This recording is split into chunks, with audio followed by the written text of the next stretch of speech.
اللہ پاک فرما رہے ہیں میرے بندو اگر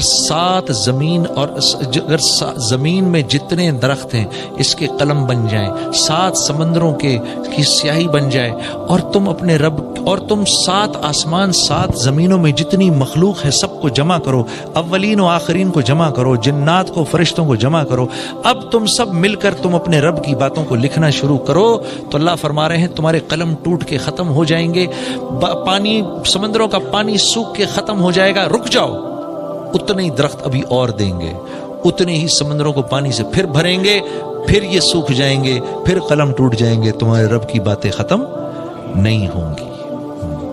یقین مانو، یقین کرو، حالت نزا پر کافر بھی اس بات کو مانے گا، مسلمان بھی اس بات کو مانے گا، سب مانیں گے اللہ سے ہوتا ہے، ہاں مانیں گے۔ فرعون جیسے انا ربکم الاعلی جس نے اپنے آپ کو بولا، انا ربکم الاعلی، میرے سے بڑا رب کوئی نہیں، شیطان اس کے پاس آیا اور کہنے لگا ابے بدبخت، رب ہونے کا دعویٰ تو میں نے نہیں کیا، تو کہاں سے کر بیٹھا؟ ہاں تو کو بہت بڑی شے ہے تو؟ کہتا ہے ہاں کر تو گیا، اب کیا کروں، رہنے دوں؟ کہا نہیں ایسا بھی نہ کر، ہاں کہیں بچی نہ جائے تو، ایسا بھی نہ کر، اب تو کر لیا تو ذلیل ہوگا۔ تو کہنے لگا کیا میرے سے بڑا بھی کوئی بدبخت ہے؟ کہا ہاں ایک آدمی ہے کہ جب اس کا بھائی اس سے معافی مانگنے آئے وہ اس کو معاف نہ کرے، یہ تجھ سے بھی بڑا بدبخت ہے۔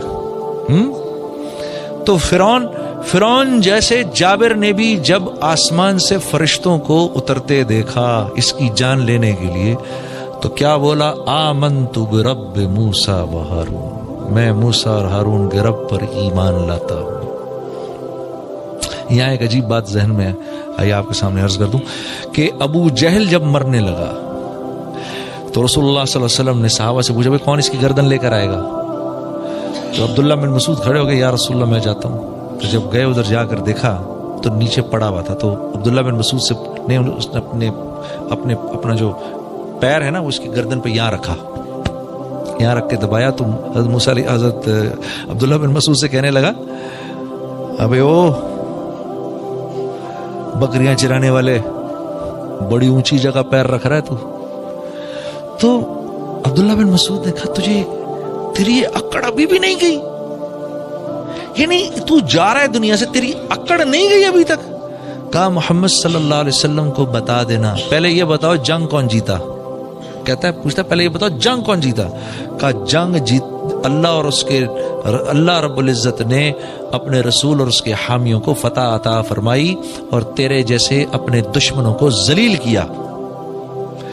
تو آگے سے کیا کہتا ہے؟ کہتا ہے جاؤ جا کر محمد کو بتا دو صلی اللہ علیہ وسلم، جاؤ جا کر ان کو بتا دو جتنی نفرت میں ان سے پہلے کرتا تھا اس وقت اس سے بھی زیادہ نفرت کر رہا ہوں، مانا نہیں ہوں میں ابھی بھی، اور ہاں جب میری گردن کاٹو تو تھوڑی نیچے سے کاٹنا تاکہ پتہ چلے کسی سردار کی گردن تھی، اکڑ دیکھو کتنی۔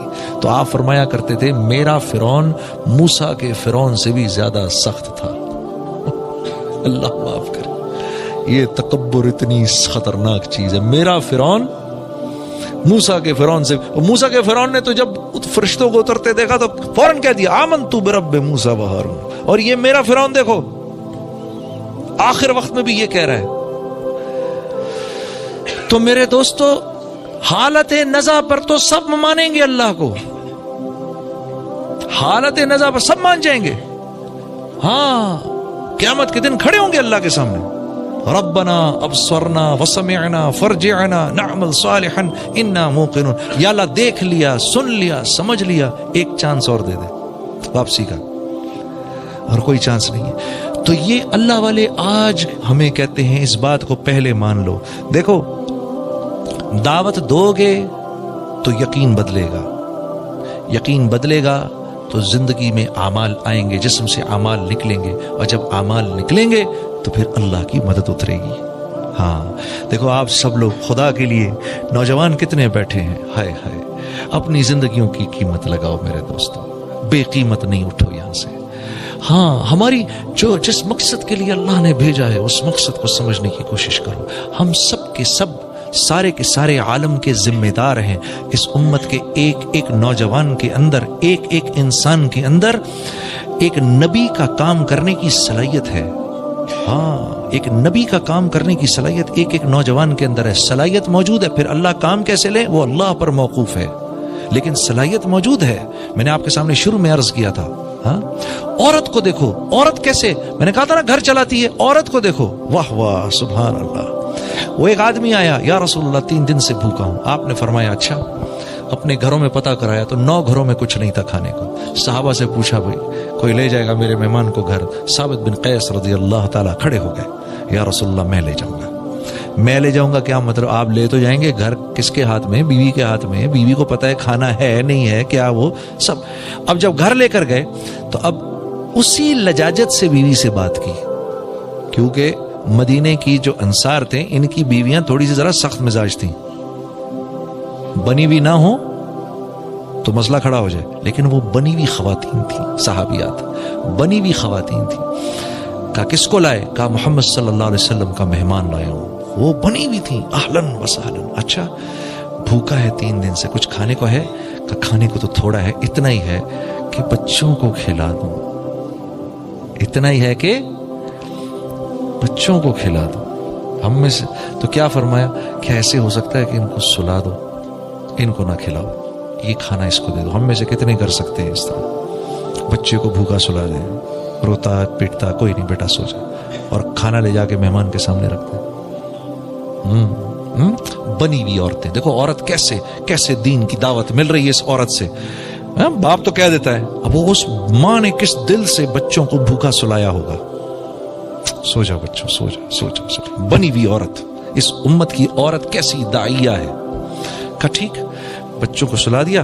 اچھا جب کھانا لے کر آئیں تو صاحب ابن قیس سے مشورہ کر رہے ہیں بیوی سے، تمہاری کیا رائے، اگر ہم اس کو کھائیں گے تو یہ بھی ہم بھی کھائیں گے تو وہ بیچارہ کیا کھائے گا؟ ہاں تو کیا طے ہوا؟ ٹھیک ہے جب کھائیں گے مشل بہانے سے بجھا دیں گے، سارا کھانا اس کے سامنے رکھ دیں گے، یہ کھا لے، اس کے بعد ہم ہاتھ ہلاتے رہیں گے تاکہ اس کو پتہ نہ چلے کہ ہم نہیں کھا رہے. اگر اس کو ایسا لگا تو یہ نہ ہو کہ اس بیچارے سے کھایا نہ جائے. بہانے سے مشل بجھائی، سارا کا سارا کھانا لا کے مہمان کے سامنے رکھا. دونوں میاں بیوی ہاتھ ہلاتے رہے. اس نے کھایا، دعائیں دی اور چلا گیا. صبح کو جب آپ مسجد میں آئے تو اللہ کے نبی صلی اللہ علیہ وسلم کی آپ پر نظر پڑی. نظر پڑتے ہی آپ مسکرائے اور آپ نے کہا ثابت تیری رات کی مہمانی اللہ کو بہت پسند آئی. یہ اس عورت کی وجہ سے ہے، اس عورت کی وجہ سے. بچے بھی داعی ہیں، ہاں عورت بھی داعیہ ہے. ہاں حکمت بصیرت سے، حکمت بصیرت سے. یہ حکمت بصیرت انشاءاللہ آپ جب اللہ کے راستے میں نکلیں گے اللہ آپ کو سکھائے گا، اللہ آپ کو لسان القوم سکھائے گا. ہاں مہاجروں میں جاؤ تو کیا بات کرنی ہے، پٹھانوں میں جاؤ تو کیسے بات کرنی ہے، پنجابیوں میں جاؤ تو کیسے بات کرنی ہے، بلوچوں میں جاؤ تو کیسے بات کرنی ہے. ہاں اللہ ان لوگوں، سندھیوں میں جاؤ تو کیسے بات کرنی ہے.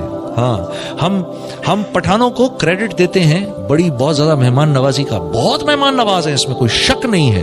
لیکن میں ایک بات ضرور اس میں ایڈ کروں گا کہ میں نے جو سندھ میں مہمان نوازی دیکھی، غریب غربا میں، انٹیریئر سندھ میں، یقین کرو وہ مہمان نوازی میں نے کہیں نہیں دیکھی. ہاں ایسی مہمان نوازی نہیں دیکھی. وہ واقعی اتنے غریب ہوتے ہیں اپنے منہ کا نوالا نکال کے آپ کو کھلاتے ہیں.